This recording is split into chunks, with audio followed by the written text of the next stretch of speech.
நல்லடியார்களே, அன்பு சகோதர சகோதரிகளே, உங்கள் அனைவர் மீதும் இறைவனின் சாந்தி சமாதானம் உண்டாகலாம்.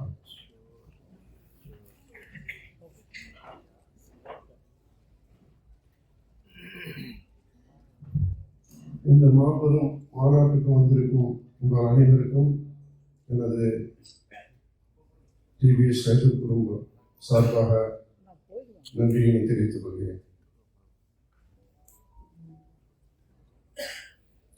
வார வாரம் நிகழ்ச்சி நடந்து கொண்டிருக்கிறது. இன்னைக்கு கோயத்தடி இருக்கிற சூழ்நிலை சரியில்லாதனால நிகழ்ச்சிகள் நடத்துவதற்கு நிறைய மாற்றி அமைக்கப்பட்டிருக்குது. அதனால நிறைய நிகழ்ச்சிகள் கேன்சலும் ஆக்கப்பட்டிருக்குது. எல்லாம் நம்ம குவைத்தை தவிர மற்ற நாடுகள், துபாய், கத்தார், பஹ்ரைன், இந்த நாடுகள்லாம் இந்த ஈவெண்ட் மேனேஜ்மெண்ட், இந்த லைசன்ஸ் இல்லாமல் எந்த ப்ரோக்ராமும் நடத்த முடியாது. ஆனால் இந்த குவைத்தில் மட்டும்தான் அந்த லைசன்ஸ் இருந்தும் அது அனுமதி இல்லாமல் நம்ம நடத்திக்கிட்டு இருக்கோம். அதுக்காக குவைத்து இது வரைக்கும் அந்த ஸ்ட்ரிக்டாக இல்லாமல் இருந்தனால நடத்தணும். இனி அப்படி நடத்த முடியாது. இனி அப்படி ஒரு ஈவெண்ட் மேனேஜ்மெண்ட்டில் அப்ரூவல் வாங்கி, இங்கே பகுதி அப்ரூவல், மற்ற போலீஸுடைய அப்ரூவலுடைய வாங்கி தான் நம்ம நடத்த முடிய சூழ்நிலைக்கு வந்திருக்கோம். அதனால நிறைய பேர் பயந்துக்கிட்டு வரவும் மாட்டேங்கிறாங்க. செக் பண்ணுறாங்க, பிடிச்சிருவாங்க, அப்படி இப்படின்னு சொல்லிட்டு நான் இந்த நிகழ்ச்சிக்கு நிறைய பேரை எதிர்பார்த்தேன். நான் இப்போ கூட சொன்னேன், குளிராக இருக்குது.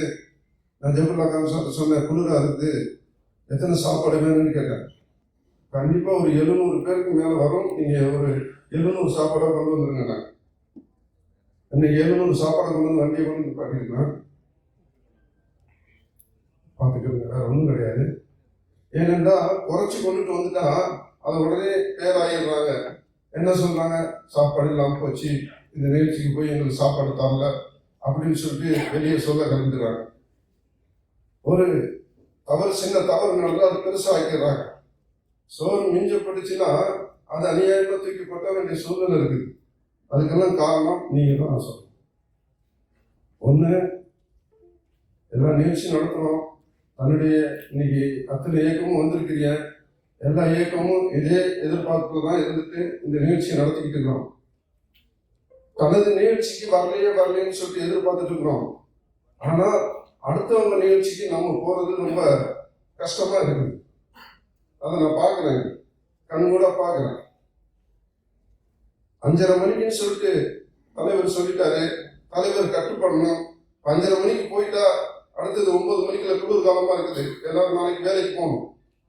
அதனால 9 மணிக்குன்னா இந்த நிகழ்ச்சியை முடிச்சிடலாம்னு சொல்லிட்டு 5:30 மணிக்கு கரெக்டாக நம்ம இது நம்முடைய நிகழ்ச்சி தொகுப்பை ரெடி பண்ணி வச்சிருந்தாலும் இங்க நான் 5:30 மணிக்கு வந்துட்டேன். ஆனா இங்க கூட்டத்தை காணும். இந்த தமுக நிர்வாகிகள் மட்டும் தான் இருக்கிறாங்க. அப்ப என்ன சொல்றது, எப்படி சொல்றதுன்னு எனக்கு தெரியல. ஒரு நிகழ்ச்சி நடத்துறேன்னு சொன்னா கண்டிப்பா இன்னைக்கு வெள்ளிக்கிழமை லீவு உள்ளவங்க தான் எல்லாரும் வர்றீங்க. அந்த லீவுல எவ்வளோ வேலை இருக்கும், எல்லாமே இல்லை. எனக்கே என்னுடைய பிசினஸ் எல்லாம் போட்டு தான் வந்திருக்கிறேன், உங்களுக்கு எல்லாருக்கும் தெரியும். ஆனா 5:30 மணிக்கு சொல்லிட்டா இந்த டைம் பஞ்சுவாலிட்டி இருக்கணும். நான் ஒரு சாதாரண டிரைவரா இன்னைக்கு இந்த நிலைமைக்கு உயர்ந்திருக்கிறேன்னு சொன்னா டைம் ஒரு பஞ்சுவாலிட்டி. இந்த டயத்தை யார் கீப் பண்ணலையோ, டயத்தை யார் சரியா பயன்படுத்தலையோ, அந்த டைமே அவங்கள அழிச்சிடும். Time important. அந்த நான் சைனாவில் பீஜிங்கில் போய் கற்றுக்கிட்டு என்னன்னு சொன்னா, அங்கே இருக்கிற ஒவ்வொரு கடையிலும் போர்ட்ல எல்லாம் தொங்கப்பட்டிருக்கும், டைம் இஸ் மணி. யார் ஒருத்தன் டைமை வேஸ்ட் பண்றாங்களோ அவங்க தன்னுடைய வாழ்நாளில் சம்பாதிக்கிற மணியை வேஸ்ட் பண்றாங்க. அதனுடைய டயத்துடைய அருமையை பற்றி ஓட்டப்பந்தயத்தில் உள்ளவங்களுக்கு தெரியும், ஏதாவது போட்டி நடத்துறவங்களுக்கு தெரியும். ஒரு செகண்ட், ஒரு மினிட், ஒரு மணி நேரம் இதுக்கு பிந்தி முந்தி போனாக்க என்ன நடக்கும், எத்தனை கோடி ரூபாய் லாஸ் ஆகும் அந்த பிசினஸ் பண்றவங்களுக்கும் அதுல நடத்தி கொண்டு ஓடிக்கொண்டிருக்கிற ஸ்போர்ட்ஸ்காரங்களுக்கு தெரியும். நம்ம ஒரு கம்பெனியில் வேலை பார்க்குறோம், 9 மணிக்கு டியூட்டின்னு சொன்னால் 9 மணிக்கு கரெக்டாக போயிடுறோம். ஏன், நமக்கு சம்பளம் அப்போ தான் கிடைக்கும், எதுவும் அட்டன்ஸ் கரெக்டாக போகலன்னு சொன்னால் மாதம் ஆகிட்டுனா சம்பளத்தை கட் பண்ணிடுவாங்க அப்படின்னு சொல்லிட்டு அந்த பயம் இருக்குது. ஆனால் இந்த மாதிரி ஒரு நிகழ்ச்சிக்கு வர்றதுக்குன்னா ஏதோ தானு இருக்கிறனால தான் அதாவது முன்னாடி ஒரு 9 மணிக்கெல்லாம் வேலையை முடிச்சுட்டு போகணும், வீட்டுக்கு போகணும், தூங்கணும், நாளைக்கு வேலைக்கு போகணுங்கிற நினைக்கிறவங்க அவங்க அவங்களுக்கு கஷ்டத்தை பின்னாடி வரவங்க கொடுக்குறாங்க. இப்ப நிகழ்ச்சியில தொகுப்பு கணக்கு பண்ணி பார்த்தா 1 மணி நேரம் பிரிஞ்சு பின்னாடி போயிட்டு இருக்குது. இப்ப அந்த நிகழ்ச்சி 10 மணிக்கு தான் முடிக்க வேண்டிய சூழ்நிலை. அப்ப யாரு காரணம்? பின்னாடி இந்த லேட்டா வர்றவங்கனால இந்த முன்னாடி வந்தவங்க அவங்களும் நாளைக்கு இப்படிதான் வரணுங்கிற எண்ணம் தாட்டு வந்துருது அவங்களுக்கு. எல்லாரும் லேட்டா தானே வர்றாங்க, நம்ம ஏன் சீக்கிரம் போகணும்? 5:30 மணிக்கு சொன்னா ஒரு 6 மணிக்கு போனா போதும், 7 மணிக்கு போனா போதும்னு சொல்லிட்டு இன்னைக்கு நிலைமை மாறிக்கிட்டே வருது, போயிட்டு நிலைமை. இப்போ போன வாரம் ஒரு நிகழ்ச்சி நடந்துச்சு, உங்களை எல்லாரும் பார்த்துருப்பீங்க. பெரிய நிகழ்ச்சி KMCC நடத்தின இந்த நிகழ்ச்சி ஒரு சாதாரண இந்த TMCங்க ஒரு இதே மாதிரி ஒரு அரசியல் நிகழ்ச்சி அல்ல. அது இருந்தாலும் ஒரு முஸ்லீம் KMCC போயிட்டு முஸ்லீம் அசோசியேஷன் அது நடத்தினாங்க. இந்த நிகழ்ச்சி இப்போ வெளிநாடு சகோதரர் இந்த பேப்பர் எடுத்து கொடுத்துருக்குறாங்க, எல்லாரும் பார்த்துருக்கலாம். என்னுடைய ஏவியில், என்னுடைய டிவியில், என்னுடைய சோசியல் மீடியா எல்லாத்தையும் நீங்க பார்த்துருக்கலாம். இந்த நிகழ்ச்சி நானே எதிர்பார்க்கல. அவங்க கேரளாக்காரங்க தான் எனக்கு அவார்டு கொடுக்க பேசும்போது நமக்கு டாக்டர் அவார்டு, லண்டன்ல கிடைச்ச அச்சீவ்மெண்ட் அவார்டு, இந்த இதையெல்லாம் பார்க்கும்போது குவைத்துல தான் நிறைய நமக்கு அவார்டு கிடைக்குன்னு சொல்லிட்டு நான் ஒரு அலட்சியம் ஆயிருந்தேன். ஆனா அவங்க பேசும்போது KMCC அவங்களுடைய நிகழ்ச்சி நிறைய நடந்துட்டு இருக்கு, ஆனா நான் போய் கலந்துக்கிட்டே கிடையாது. அவங்க சொன்னாங்க 3வது அவார்டு, அதாவது அஹமது அவர் மினிஸ்டர், உங்களுக்கு தெரியும், கேரளாவை நல்ல கட்டுக்கோப்பா முஸ்லீம் அமைப்பு கட்டுக்கோப்பா கொண்டு போய் இன்னைக்கு கேரளாவில் ஒரு முஸ்லீம்கள் நல்ல ஒரு பெரிய மெஜாரிட்டியா வாழ்ந்துட்டு இருக்கிறான்னு சொன்னா அது அவ்வளவு அந்த தலைவரும் ஒரு காரணம். அந்த தலைவர் இறந்தப்போ அவர் 3 வருஷம் ஆயிடுச்சு, அவர் பேர்ல இந்த அவார்டு கொடுத்துட்டு இருக்காங்க.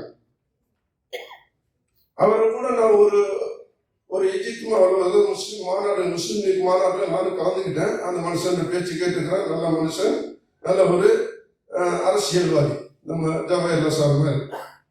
அந்த மனுஷன் மேல ஒரு அவார்டு கொடுக்குறான்னு சொன்னோம். நானும் எனக்கு சந்தோஷமா இருந்துச்சு. ஆனா இதுக்கு முன்ன யாருக்கு அவார்டு கொடுத்தீங்கன்னு கேட்கும் தான் சொன்னாங்க, டூல் யூசுஃபுக்கு ஃபர்ஸ்ட் அவார்டு கொடுத்தோம், 2வது அவார்டு இந்த மெட்ரோ இல்ல துபாயில் உள்ள மெட்ரோ ஓனருக்கு கொடுத்தோம், 3வது உங்களுக்கு கொடுக்குறோம்.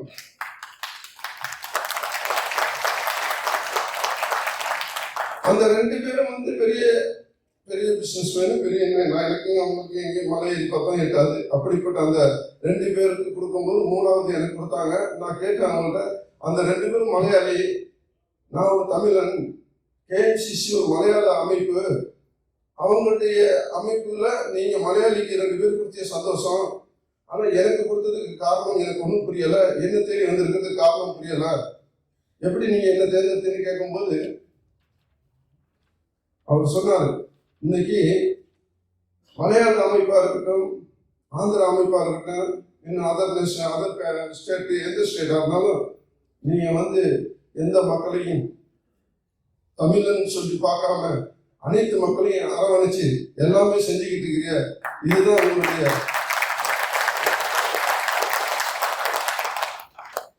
ஏன்னா வாழ்க்கைங்கிறது எப்படி வேணாலும் வாழ்ந்துட்டு போகலாம். வாழ்க்கையை எப்படி வேணாலும் வாழ்ந்துட்டு போகலாம், நம்ம இஷ்டம், யாரும் கேட்க போறது இல்லை. ஆனால் நமக்குன்னு ஒரு இன்னும் இப்படித்தான் வாழ்ந்தாதான் நீ இந்த உலகத்துல நல்ல பேர் எடுக்க முடியும்னு சொல்லிட்டு அப்படியும் ஒரு வாழ்க்கை இருக்கு. நாம நினைச்சா எது வேணா செஞ்சுட்டு போகலாம்.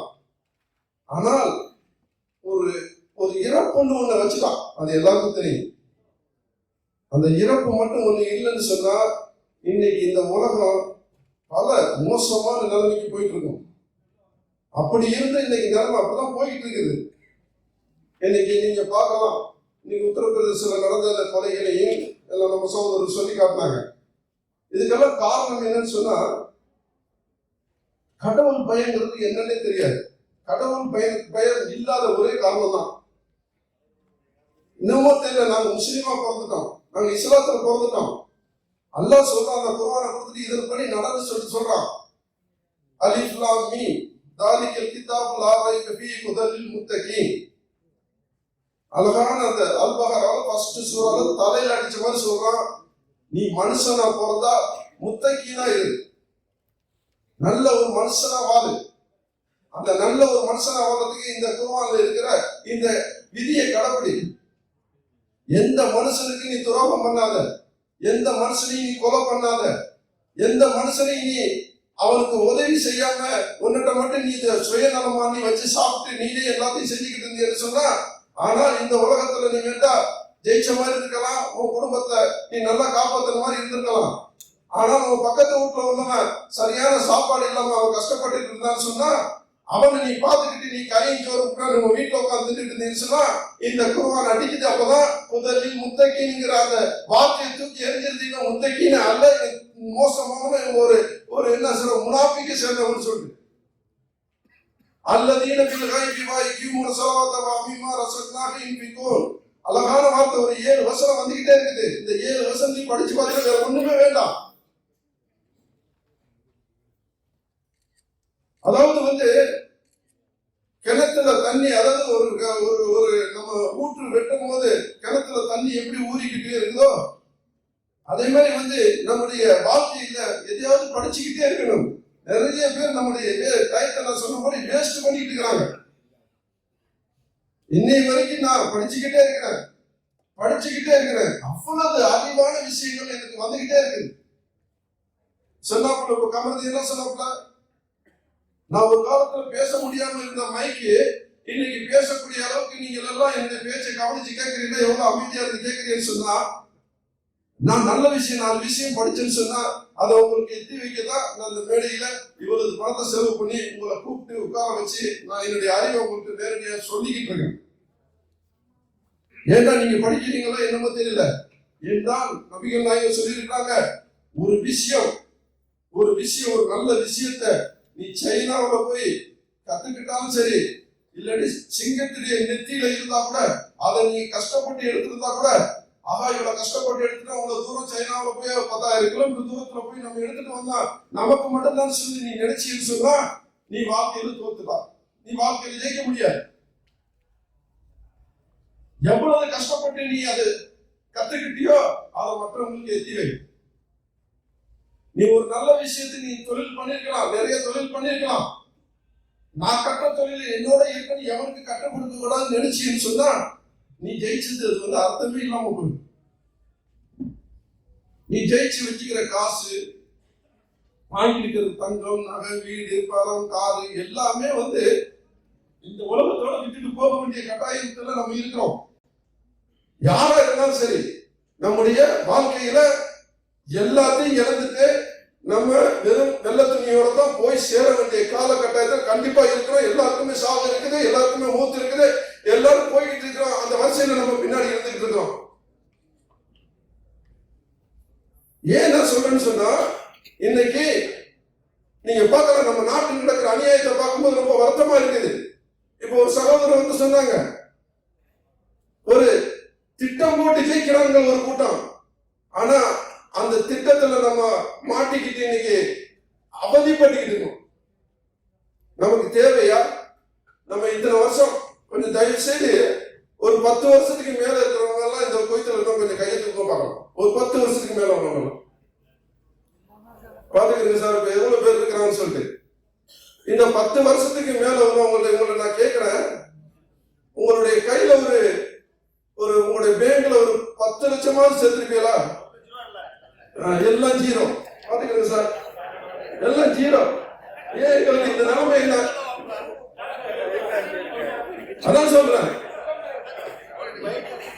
ஏண்டா நான் ஊர்ல இருந்தேன்னு சொன்னா ஏதோ ஒரு தெருவில் நின்று நான் என்ன சொல்றது, ஒரு சாதாரண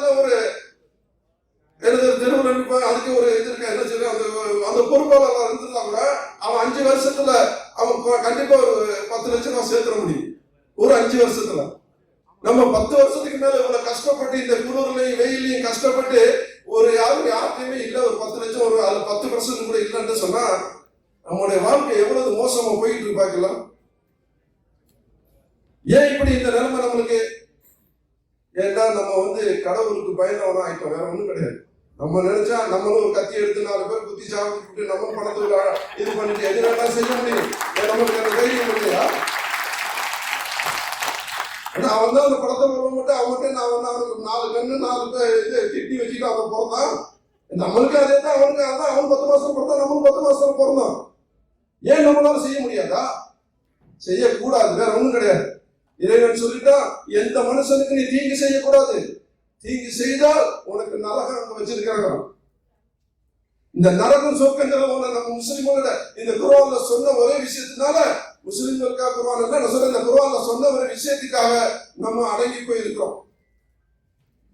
எவ்வளவு கொடுமை நம்மள செய்யறாங்க. இன்னைக்கு பாலஸ்தீனத்துல நடக்கிற கொடுமையை பார்த்தீங்களா? ஒரு போர் நடந்தா ரசூலுல்லாஹி சொல்லியிருக்காங்க, ஒரு ஆடு மாடை கூட வெட்டக்கூடாது, ஒரு மரத்தை வெட்டக்கூடாது. உனக்கு போர் செய்ய வர்ற அந்த அந்த பர்டிகுலர் அந்த போர்ல உள்ள அவனுக்கும் உனக்கு தான் சண்டையை தவிர உன் வீட்டுல உள்ளவங்க, அந்த வீட்டுல உள்ளவங்க, பிள்ளைகளை, மனைவிகளை, பொம்பளைகளை யாரையுமே கொல்லக்கூடாது. இதுதான் சட்டம். இப்ப அப்படியே நடக்குது. இன்னைக்கு எப்படி நடக்குது பாருங்க. போர்ல என்ன நடக்குதுன்னு பாருங்க. பள்ளிக்கூடத்தில் இருக்கிற பிள்ளைகள் மேல கொண்டு போறான், ஹாஸ்பிட்டல் இந்த காப்பாற்றி கொண்டு இருக்கிற நரசிம்மர் மேல கொண்டு போறான். இது என்ன கேட்கறதுக்கு எந்த நாதி இல்லை. ஏன்? இவர்களுக்கு ஆண்டவருடைய பயம் கிடையாது. இந்த உலகம் தான் வாழ்க்கை, இந்த உலகம் தான் சொத்துன்னு நினைச்சுக்கிறோம். இன்னைக்கு கோடி கோடியா சேர்த்து வச்சு எல்லாம் நம்ம பார்க்கலாம். இந்தியாவில் இருக்கிற இன்னைக்கு 50% பேர் பெரிய பணக்காரனா ஆயிட்டானோ.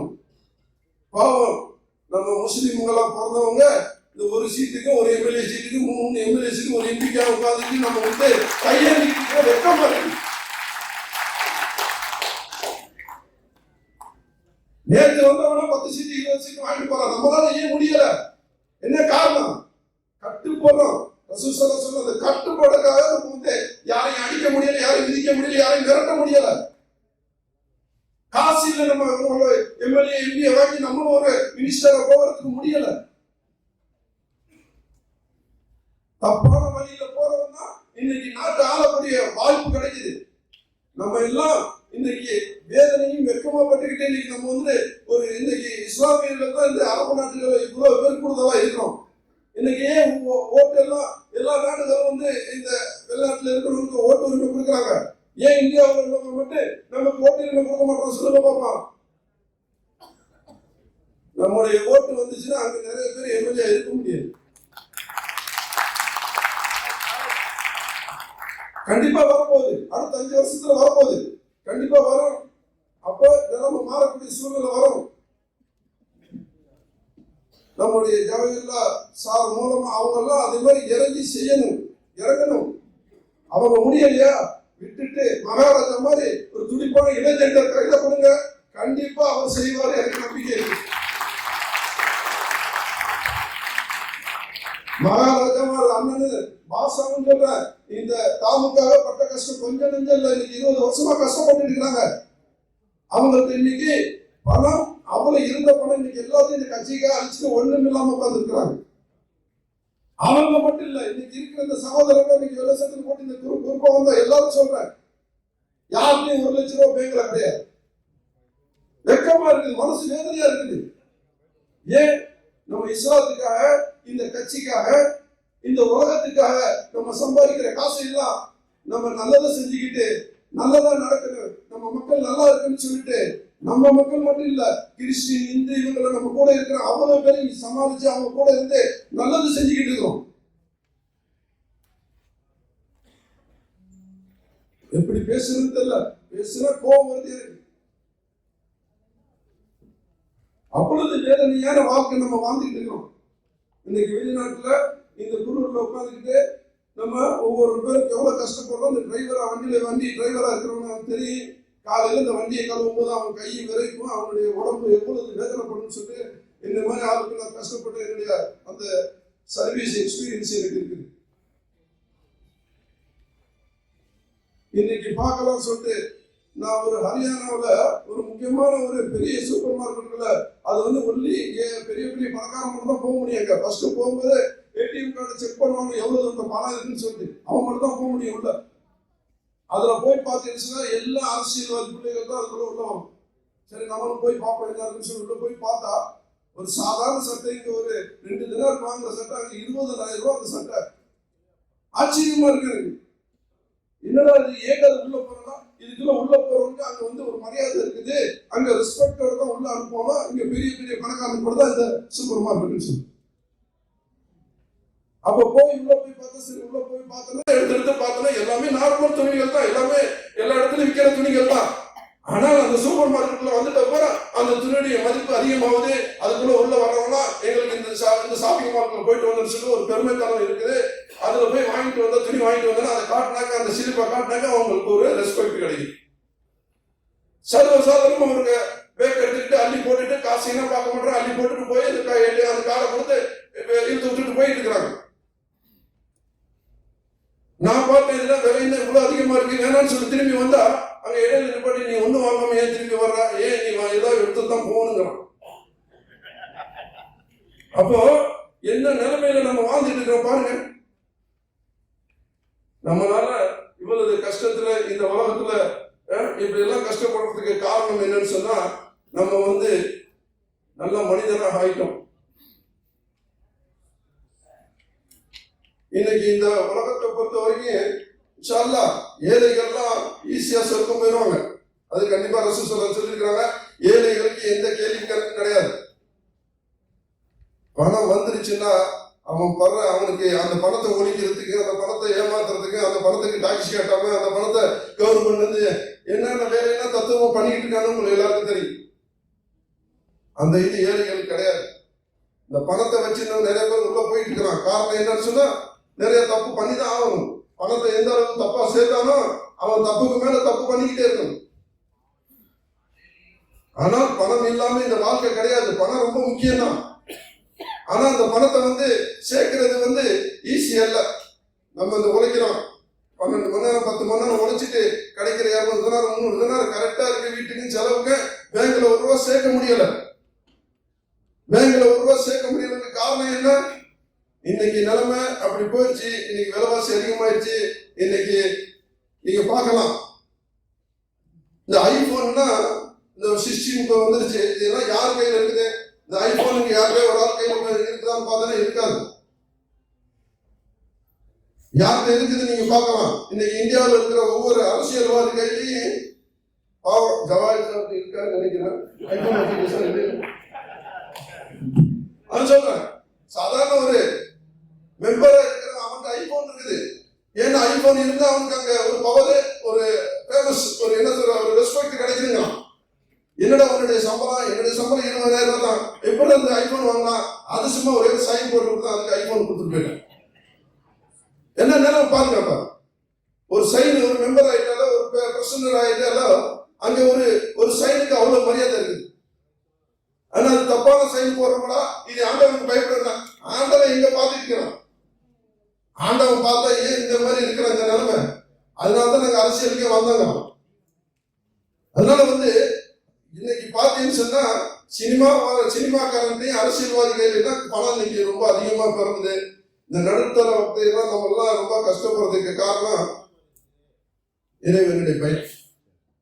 சொல்ல ஒன்றும் பிரச்சனை இல்லை. நீங்க இந்த இறைவனுடைய பயம் இருக்கிற வரைக்கும் நம்ம எப்பவும் ஜெயிச்சுட்டு போயிடலாம். இறைவனுடைய பயம் இருக்கு பாருங்க. அந்த பயம் இருந்தா இந்த வாழ்க்கை சும்மா ஒரு 100 வருஷம் வாழ்வோமா, 80 வருஷம் வாழ்வோமா? இதுக்கு மேல வாழ்க்கை கிடையாது. அவன் என்னத்தை தான் எப்படிப்பட்ட சாமியாரா இருக்கட்டும், எப்படிப்பட்ட ஆலிமா இருக்கட்டும், எப்படிப்பட்ட பாதிரியா இருக்கட்டும், எல்லாம் ஒரு நாள் போயிட்டு அவனுக்கு முடிவுக்கு அலைன்ஸே கண்டிப்பா இருக்குது. நம்ம வரை பார்க்கலாம். இன்னைக்கு இளமை எங்களுக்கு கூட இருக்கிற நிறைய பேர் இருக்கிறாங்க. ஒரு 25 வருஷத்துக்கு மேல பார்த்தவங்க இருக்கிறாங்க. இன்னைக்கு எப்படி துடிச்சிருக்கா எப்படி இருந்த இன்னைக்கு மனுஷர்கள் எல்லாம் இன்னைக்கு பார்க்கும்போது பாவமா இருக்குது. அவங்களால இன்னைக்கு ஏதாவது ஒரு சீக்கோட தான் வாழ்ந்துட்டு இருக்காங்க. ஏதாவது ஒரு நோயோட தான் நம்ம வாழ்ந்துட்டு இருக்கோம். அதுக்கு காரணம் என்ன? காலையில எந்திரிச்சதுமே நைட்டு போறது லேட்டா, ஏதாவது மொபைல் வந்ததுக்கு போற ஏதாவது படத்தை பாக்குறது, ஏதாவது என்னத்தையோ பார்த்து தொலைச்சிட்டு லேட்டா தூங்குறதுக்கு அப்புறம் அதோட அந்த நல்ல புரோட்டாவும் கறியும் அன்னைக்கு தான் மாப்பிளவாட அன்னைக்கு ஒரு சாப்பாடு சாப்பிடணும்னா வெடிச்சு தின்னு விட்டு நல்லா சாப்பிட்டு படுக்கிறது, தூக்கமும் வராது. வந்தாலும் அவன் அந்த வயிறு ஃபுல்லா அதோட தூங்குறது, அதோட ஏதாவது நோயை அவன் கொண்டுட்டு வந்து நீங்க எந்த டாக்டர் போனா சொல்லுங்க, கேட்டு பாருங்க. நீங்க நைட்ல சாப்பிட்டீங்கன்னா அதிகமா சாப்பிடுற அந்த சாப்பாடு தான் உங்களுக்கு இத்தனை நோய்க்கு காரணம் சொல்றாங்க. காலையில யாராவது சாப்பிட சொல்லுங்க, காலையில யாருமே சரியா சாப்பிடறது கிடையாது.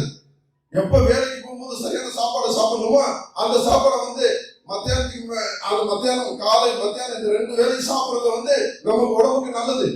ஆனா நைட்டு காலியா கிடந்து நம்மளோட வயிறை காலி பண்ணிட்டு இருந்தாங்க, சாப்பிட்டு தூங்குற பாருங்க, சாப்பிடாம தூங்குற பாருங்க, அதுதான் உடம்புக்கு நல்லது.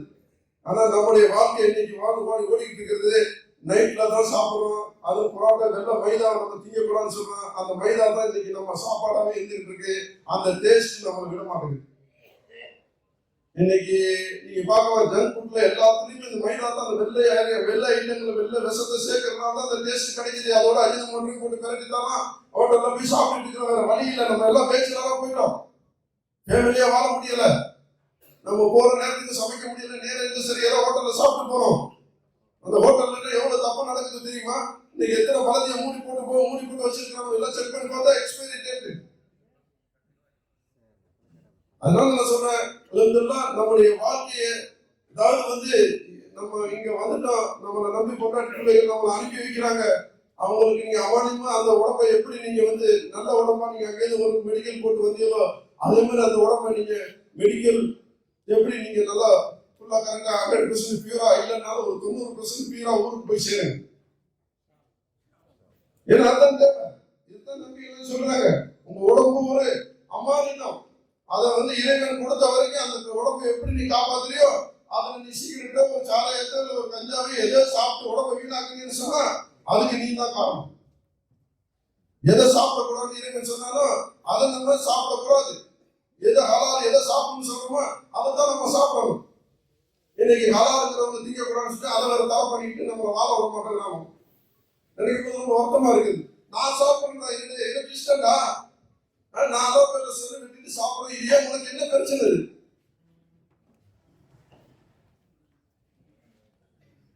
வாழ்க்கையில நம்ம அதை சொல்ல நிறைய என்ன சொல்றது, உங்களுக்கு தப்பு பண்ண தெரியல, பண்ண முடியல, பண்றதுக்கு வழி கொடுக்கல நம்மளுக்கு. நானும் ஒரு அம்பானி அதானே வர முடியும், என்கிட்ட இருக்கிற 3 கிலோ உள்ள பூந்து இறக்க முடியும். நானும் பெரிய அரசியல்வாதி, நானும் மினிஸ்டர் ஆக முடியும். எனக்கு அப்படிப்பட்ட சான்ஸ் கிடைக்குது. ஆனா நான் ஒரு முஸ்லீமா பிறந்தா தான் எனக்கு பெரிய பிரச்சனையா இருக்கு. என்னால முடியல. இந்த ஜவாஹர் சார் பாருங்க, இந்த காலில் அந்த பக்கம் ஒரு கால் இந்த பக்கம் ஒரு கால் உட்காந்து நின்று ரொம்ப கஷ்டப்பட்டு இருக்காங்க. ரொம்ப வேதனையா இருக்குது. நம்ம பாக்குறோம் அவங்களுடைய கஷ்டத்தை. இல்லைன்னா இன்னைக்கு அவங்க தப்பு செய்யறாங்க, இன்னைக்கு அவங்க மினிஸ்டர் பதவியில் உட்காந்துருக்க முடியும். இதுக்கு மேல அவங்களுக்கு மேல ஏற்ற மாட்டாங்க, கொடுக்கவும் மாட்டாங்க. அந்த மாதிரி அந்த லிமிட்ல தான் வச்சிருக்காங்க. நம்ம லிமிட் ஆக்கிட்டாங்க. என்ன இதை போட்டா போதும் செட்டு போதும்.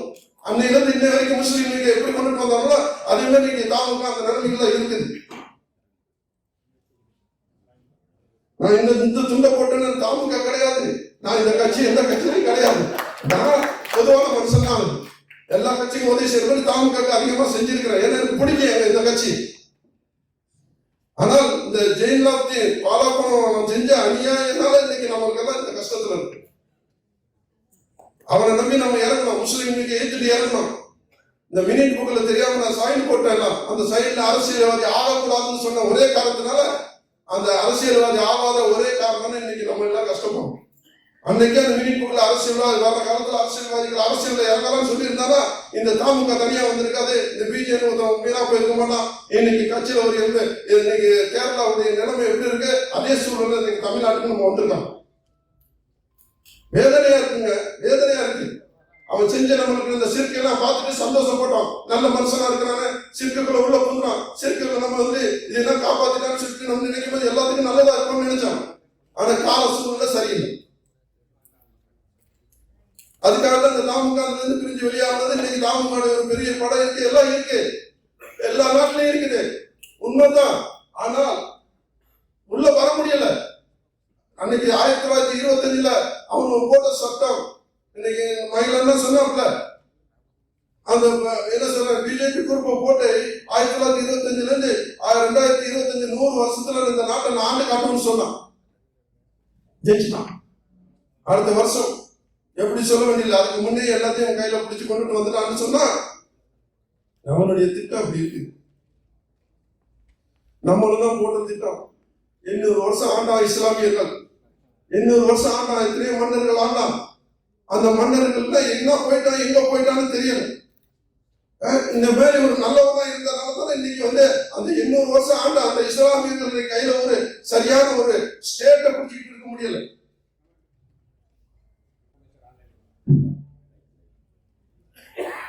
சரி, ஓகே, இன்ஷா அல்லாஹ் மந்திரி ஆன்லைன்ல வந்துட்டாங்க. இன்ஷா அல்லாஹ் அவங்களுக்கு பார்ப்போம். அடுத்தடுத்த நிகழ்ச்சிகள்லாம் இருக்குது. எல்லா நிகழ்ச்சிகளும் நான் பேசுவேன். நான் உங்களோட தான் கோயத்தில் உங்களோட தான் வாழ போறேன், சாப்பிடுறது உங்களோட தான் சாப்பிட போறேன். ஆனால் இந்த நாட்கள்லாம் இருக்க வேண்டிய நம்மளோட கட்டாய சூழ்நிலை. இன்ஷா அல்லாஹ் அடுத்த மீட்டிங்கில் உங்களை சந்திக்கிறேன். வாங்கிட்டவங்க அல்ஹம்துலில்லாஹ் ரப்பில் ஆலமீன். அஸ்ஸலாமு அலைக்கும் வரஹ்மத்துல்லாஹி வபரகாத்துஹு.